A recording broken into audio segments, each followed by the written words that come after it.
right, so we are taking a look at how to refine and finish a pinch pot.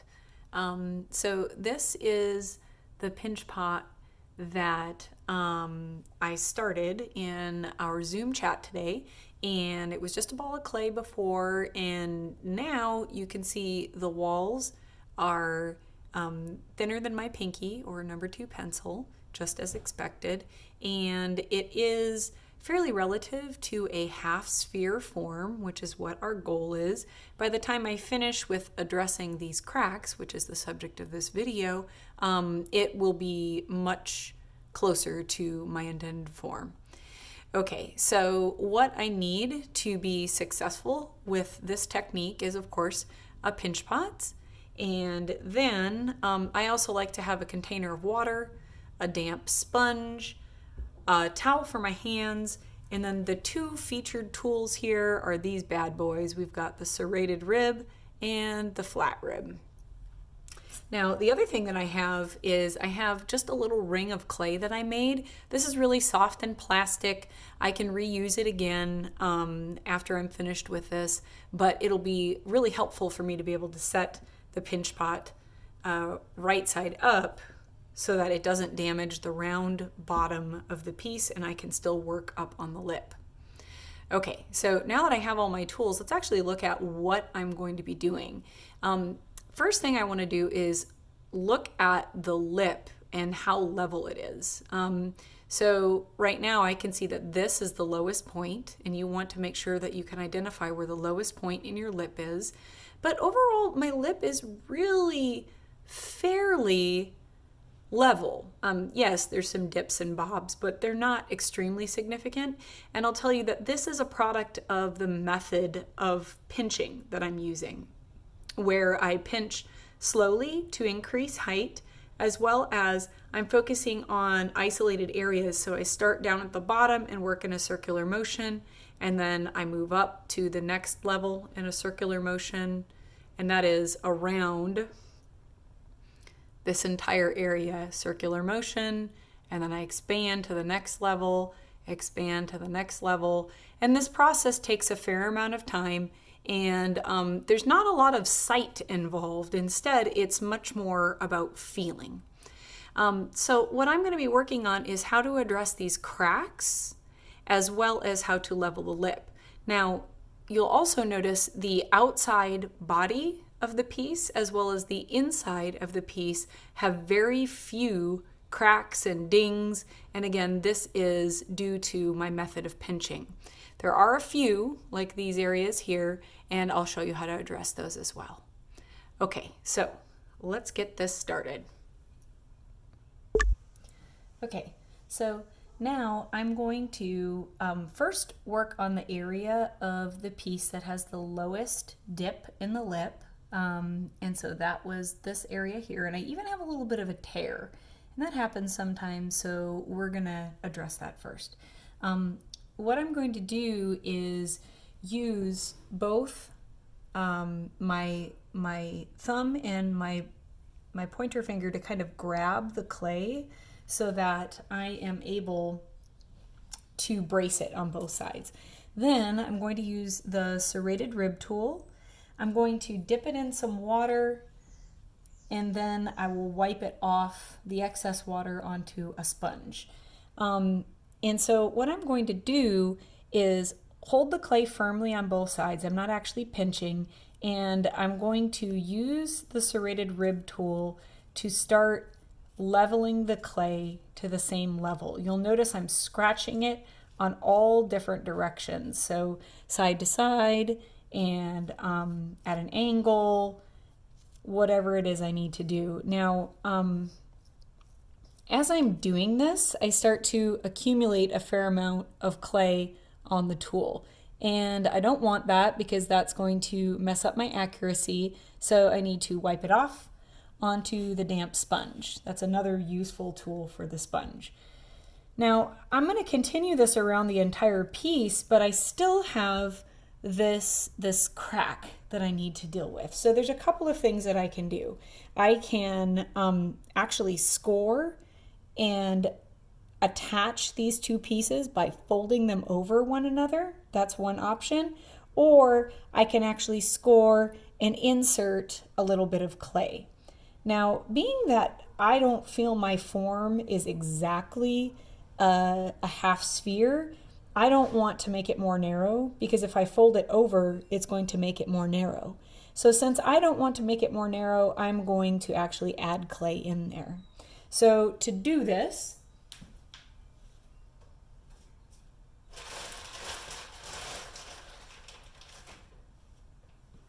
I need to use my needle tool or substitute needle tool and a little bit of clay. So I'm going to first stitch across the break and beyond the break. So I'm down further on the piece than where the tear or break extends. And then I will create score marks to cross and score marks to cross. All of these little messy score marks are actually very helpful. It's going to have more for the clay to grip onto. And boy, you know, I'm really glad I'm doing this, because as I look inside the piece, I can see that it actually extends down. So I do need to address this. I'm going to put my hand on the outside to brace and stitch across. Basically, just think of it like sutures or stitches that we're going to use to pull the clay together again.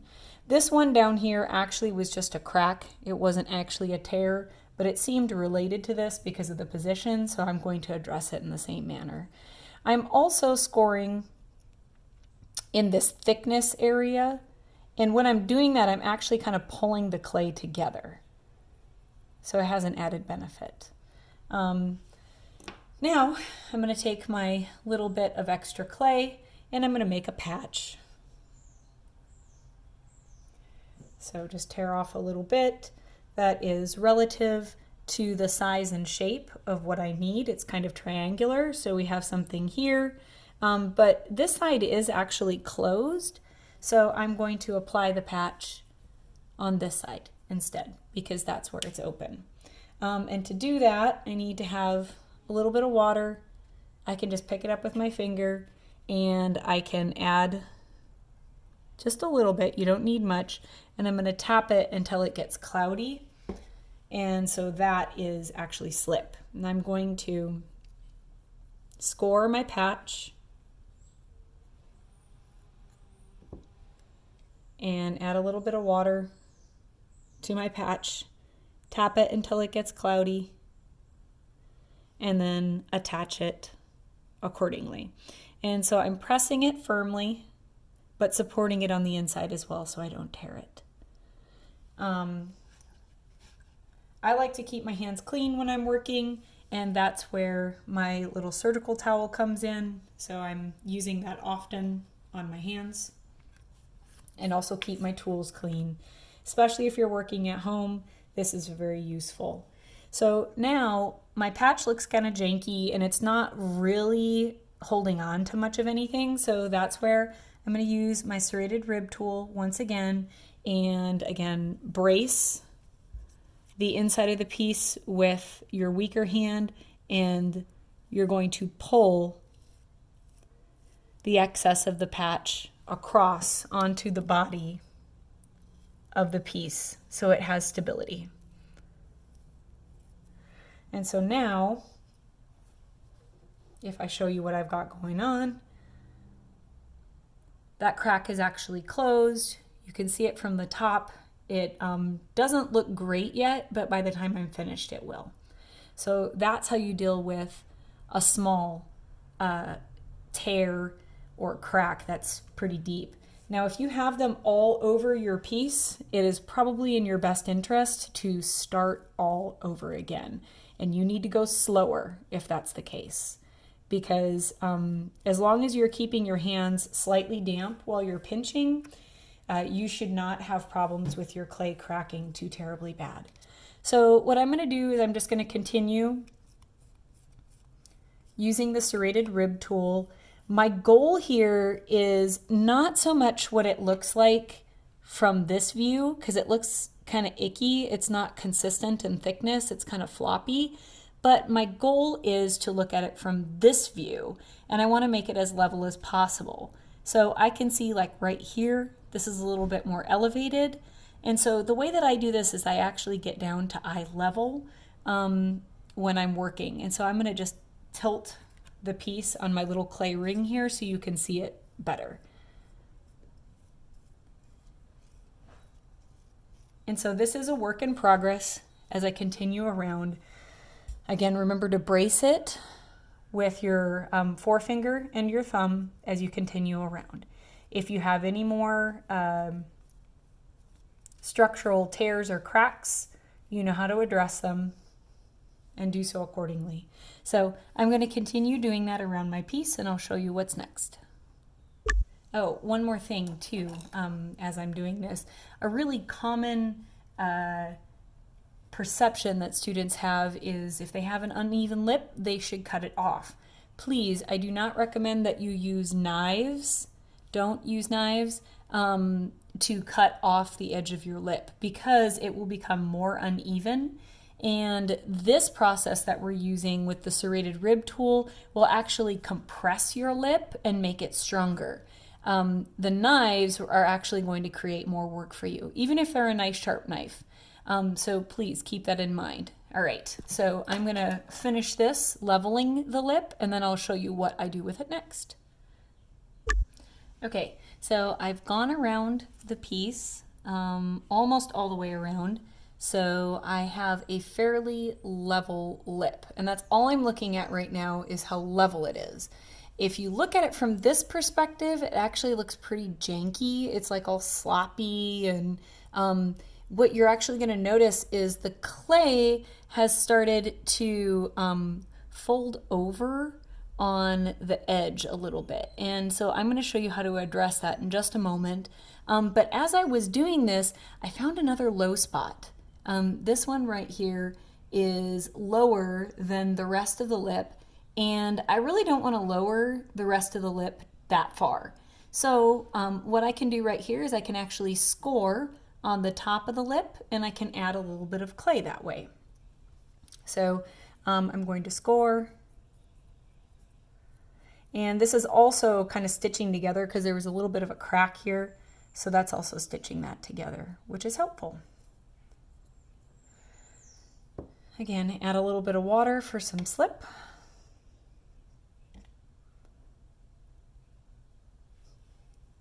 I have my clay. I'm going to roll a little coil and make sure it's about the right length. And I actually made a little tapered coil because I think that will fit a little bit better. And a little bigger is better than too small because then you're going to have to do it again. So I'm going to score on here.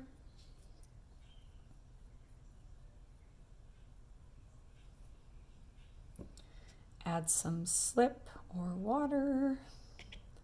Notice I'm just tapping to add the water because I don't want to close my score marks.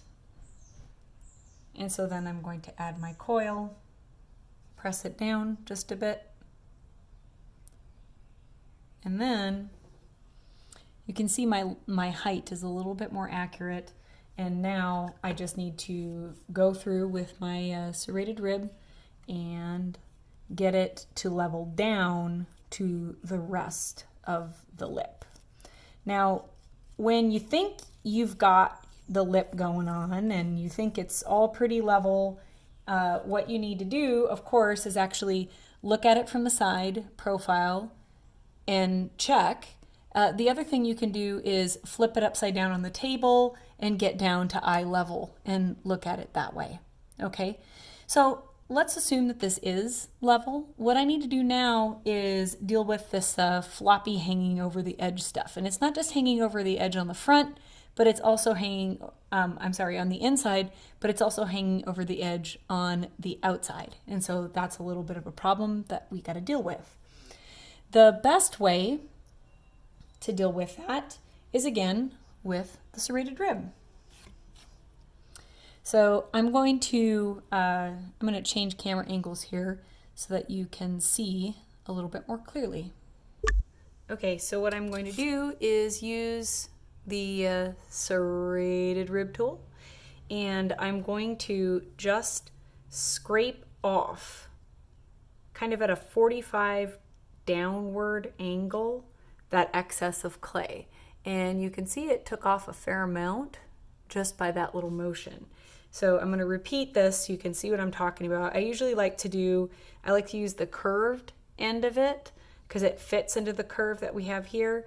And I don't want this excess clay to get blended into the wall because that's going to change the wall thickness. I'm actually cutting it off. And now here's where I made that little coil. And so it's going to take off quite a bit, but that's all right. And I just wipe it off on my sponge right here so that I don't have to keep getting my hands dirty.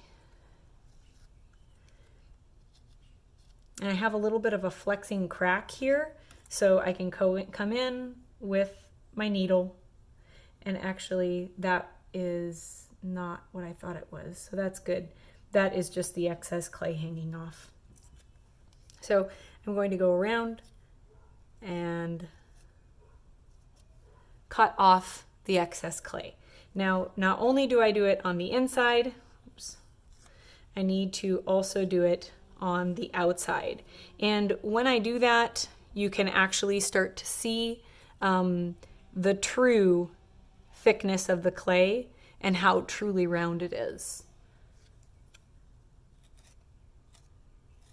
So this area right here is quite consistent. So I'm going to do that around the whole piece. So different view. I'm going to, again, take the serrated rib tool to match the curve and just cut down at an angle. And I'm taking off that clay. Same thing all the way. But I'm supporting the clay with my other hand in the meantime. I do the same thing on the outside that I do on the inside. I'm not blending that clay into the wall. And I do this all the way around the piece. You can give it one last little tighten up on the edge with your serrated rib, but we'll be going back and finishing it with the flat rib.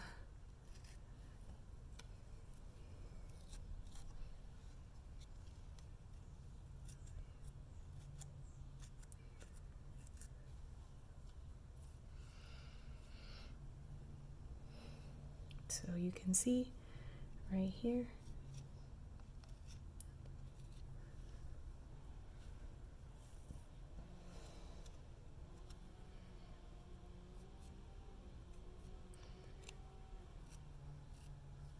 And again, kind of a downward 45-degree angle is what works best for me to take off that excess.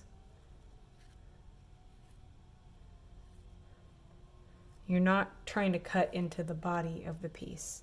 So at this point, I have a fairly consistent thickness and roundness. There's a little bit of squiffy areas, but I'll be able to take care of that with my flat rib with the next technique. So just a side tip, all the clay that I scraped off from the lip I had on my sponge, I was able to pick it up really easily, roll it into a ball, and then I can store it in my bag of clay so that I don't have to waste this. And most importantly, this doesn't dry out on me.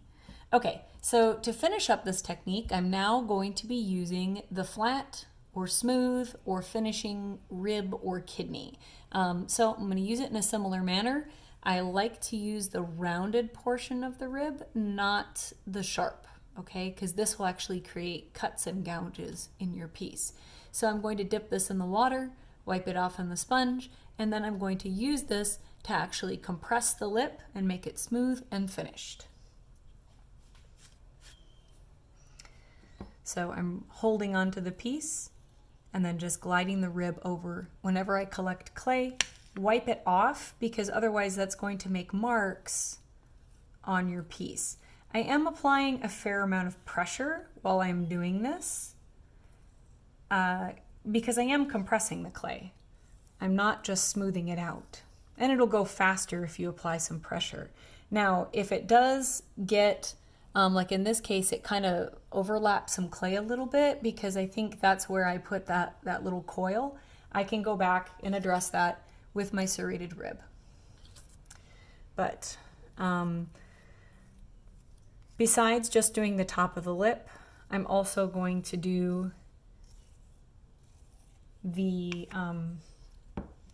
outer and inner wall of the piece, again using the curve that matches the form of the piece. A little bit of moisture on the tool does help.